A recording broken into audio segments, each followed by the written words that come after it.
in Azam City. You're watching One TV News Channel. One TV News Channel. Serving you with information, news, sports, and public affairs. One TV News Channel.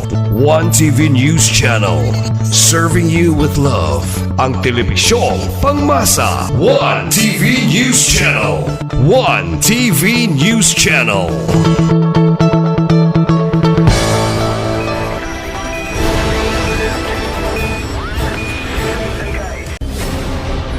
One TV special report.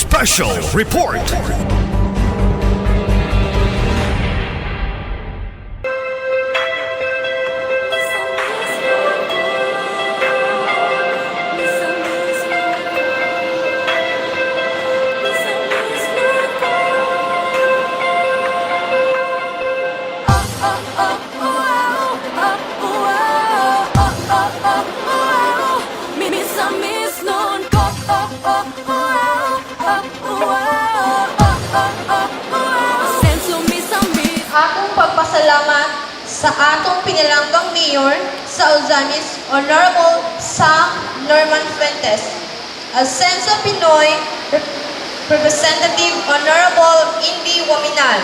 Congressman Ando Waminal o Grabina sa atong amahan sa probinsya, Governor Henry Sibilia Waminal.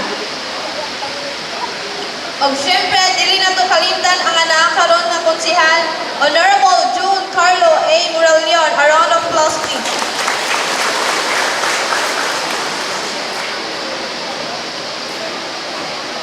O dili na to kalimtan ang atong mga kapitanes o mga konsehalis gikan sa barangay Gutukan John, headed by Honorable Silidinho S. Neri.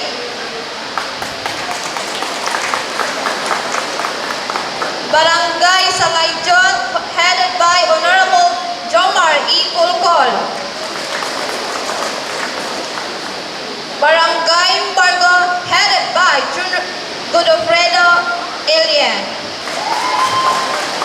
O sa atong kapitan sa Gutukan Dako, Honorable Romeo J. Pausan. And also to the LGU and province employees na niya karon, maayong buntag sa inyong tanan. And now, let's hear the message of Barangay Captain Pausal alang sa iyang mainitong pagdawat sa pag-host sa atong activity karon mao ang Pamaskong Handog 2025. A round of applause, please.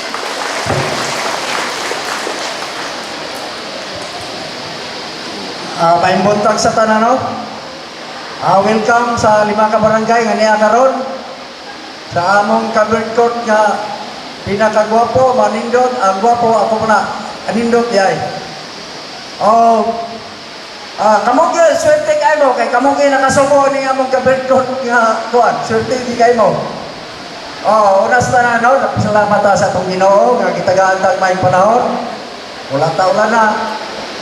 Muna nga karon ni ata karon nagkadapo aron pagdawat sa Pamaskong Handog kahihatag sa atong mga pangulo labi na gyud sa atong amahan sa probinsya nga siya gyud ang nag-ulo ug nagmugda ini nga kalihukan nga karon kada tuig makadawata o pinaskuhan.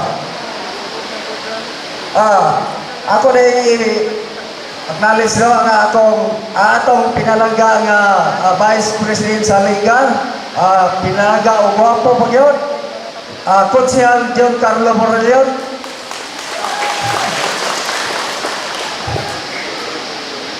Napatay mo umabot ka mamulong na pero mintras nga kapagpagpagabot ato na yung pagkasugdan. Una na pasalamat sa atong yung pinalangga nga gobernador kay siya gyud ang nagbugda nga kada tuig makadawata o pinaskuhan gikan niya kay siya po ang nag-ulo ni sa una mga panahon wala din no inubanan sa iyang mga anak labi na sa atong ikadawang congressman ikadawang distrito si Tom Ando Tinag kay silang gyud ani silang tulo o sa atong kanhing mayor nga karon congressman na po. Salamat din inyong tanan sa atong pinalanggang mayor. Karon congressman Asenso Pinoy Pantelis congressman. Mayor Congressman Indy Waminal. O guban sa atong pasalamatan ang atong bagong mayor. Ang atong bagong mayor nga butan, abogado. Mayor Sam Norman Puentes. Atong papagan. O gubansab sa mga konsiya sa atong syudad, pinangaluhan sa atong Vice Mayor, mga Vice Mayor Bibinire, sa iyang mga konsiyo, o sa compound nga sa province sa atong mga board member. Kay usani sila sa nagbugna inig yun nga mga nga kalihukan nga karon niya atong pagkadawaton. O kanang tanan, gikan gina sa atong pinalangga nga gobernador, atong ginapasalamatan kay siya gyud ang nagbugna ini sukad sa paglingkod niya hangtod na himong gobernador. Iya gini nga programa og nasunod po siya mga anak. Pagpaktan daran. Oh, bigli na lang pagtasaon kay piki na ba taghan trabata. Moyon ko, welcome of dagang salamat of advance Merry Christmas yung tanan. Daghang salamat kap sa imong maynitong mensahe. Asenso. Mayong buntag sa tanan, ang dako na pong pagyumpok taon sa atong mga kapitan sa matag barangay, mga lideres ng maong syudad, sa atong konsihal na ni-approach, si Konsihal Carlo Moralion, mayong buntag sa kanato nga mga lumulupyo o tinudanay nga mga team Asenso, mayong buntag sa tanan. Kani nga mensahe, ako niya pagabasahon, mensahe ni sa atong pinalangga ng gobernador, ang atong hardworking gobernador, na si Attorney Henry A. Waminal. So, sa iyang pamaskong handog message, tugutin ko nga akong basahon ang iyang maong mensahe. Human sa malampuson, nga unang termino ni atong tuig 2022 ngadto na sa 2025, naglantaw ang probinsya sa Misamis Occidental nga mahimo uban ang dakong garbo pasalamat nga landslide ang maong mga eleksyon kaniadto hangtod karon. So ipadayon nato ang panaghiusa, pagtimbayungay kung unsa mangani ang atong mga problema nga mahihat, mga problema nga atong matubang sa atong matag barangay. So panghinaot sa Team Asenso nga ang mga barangay officials mao kay dakong katungod kaninyo nga amumahon mo sa mga barangay official nato sa maong barangay. So unsa man ang vision sa atong pinalangga ng gobernador? Ang vision niya is ang atong 5 M's. Nga ang Misamis nun magpuyong, malambot, o malipayon. Sa maong nga mensahe sa atong palangga ng gobernador, iyang ipapusgan ang atong peace and order situation diri sa maong probinsya. Unta atong mapatunan ang insurgency-free, drug-free, o crime-free Misamis Occidental. So, dili nato malilong kanato tanan nga mga lumulupyo nga kaniadto na-experience nato ang mga insurhensya, nagyakan ang illegal nga droga sa mga probinsya o ang mga kriminalidad. So, unsa man ang mga serbisyo nga gipaabot sa atong pinalangga nga gobernador? Gipaabot niya ang ato ang mga health services, social services. Sukad atong tuig 2022, may kapat na og 170,000 ka mga pamilya ang nakabenepisyo sa ato ang hospitalization free bill. So, kinsa man diri ang naka-avail na sa atong free hospitalization? Zero billing. Pila ka buok? So daghan na kanato ang naka-benepisyo niini. Kung atong usab nga probinsya, nakahatag na og 41 ka mga ambulances.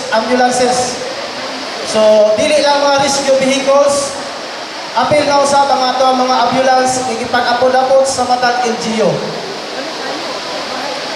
Usa-usab gipangusgan sa atong gobernador mao nga magtukod kita og medical center. Na naman tay Mars diri sa ato sa Osamis, iya usab nga gipangusgan nga mahuman na ang ato Ascenso Misamis Occidental Medical Center nga nahimutan dito sa Talaeron, Oroquieta City. Hopefully, ma-realize ni siya o kapasugdan ni siya next year. No? So, ang mga medical center, mukitin kini siya o 500 bed capacity. So, dili lang kay bed capacity lang ang matong ma-avail dito, kundi matawag na to nga high-tech na ang atong maong medical center. So, naanay mga facilities ng mga bag-o.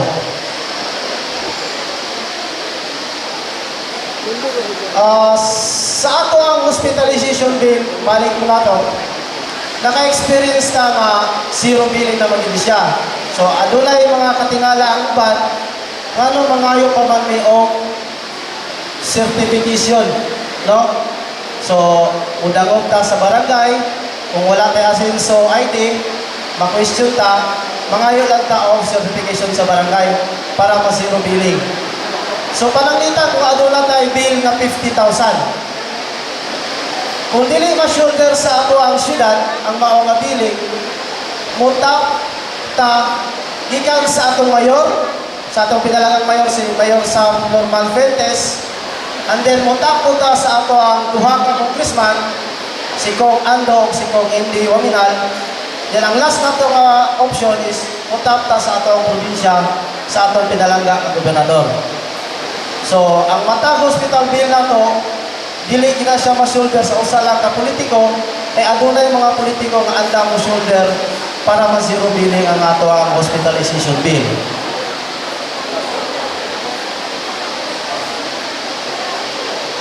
So, alita sa social welfare services nga ipamot sa atong gobernador.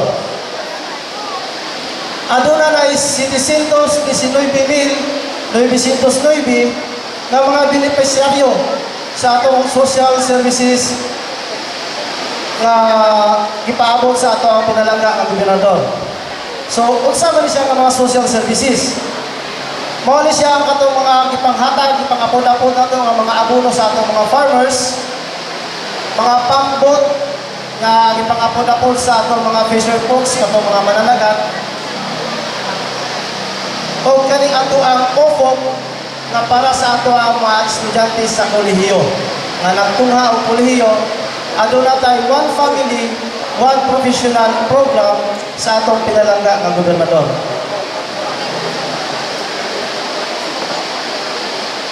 Kinsa naman niya nag-avail diri sa atong tag 20 pesos na lang ang kilo sa bugas.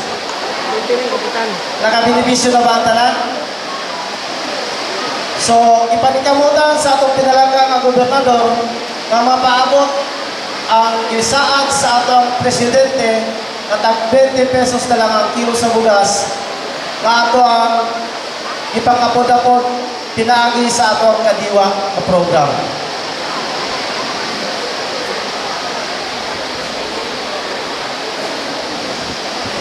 Sa ingabay nga eleksyon, landslide pa ng ato ang eleksyon from the governor down to sa mga konsihal. Nakakuha ang atong probinsya ang pinakadakong abuto sa mga eleksyon from governor down to konsihal. Ilabi na ang ato ang Ascenso Pinoy Party List. So sayon man ta si Kong Andy taningkamot ang iyaw sa mga programa mapaabot sa matag katawan ng maong probinsya.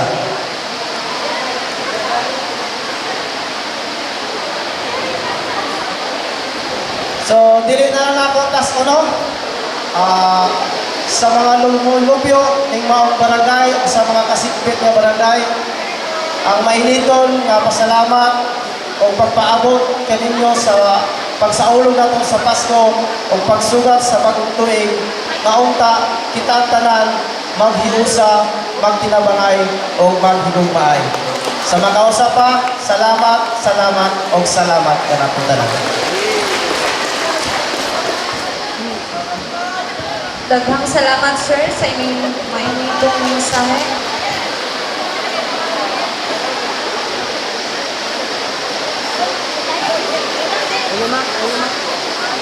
Ayaw na. Wala na naman yun.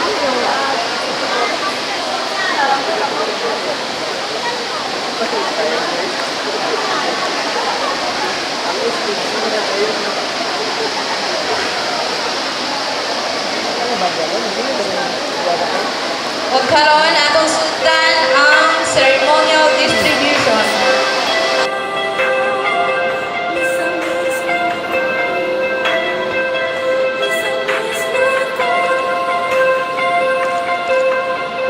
Oh, oh, oh.